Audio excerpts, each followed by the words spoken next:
In today's video, I'm going to show you how to clone a Base44 app in just a few clicks.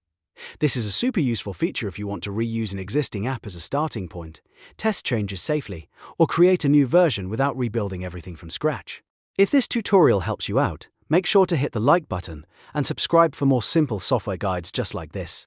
Alright, let's jump right in. First, log into your Base44 account and make sure you're on the main dashboard. Once you're inside, look for the Apps section and click Apps to view all of your existing projects.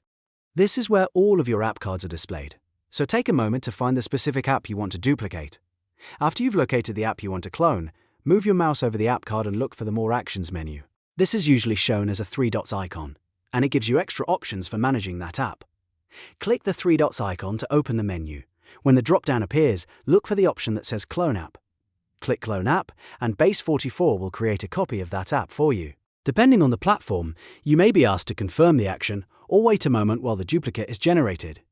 Once the cloning process is complete, your new app copy should appear in your account, ready for you to rename, edit, and customize however you want. This is especially helpful if you want to experiment with layouts, test new features, or build similar apps faster without starting over.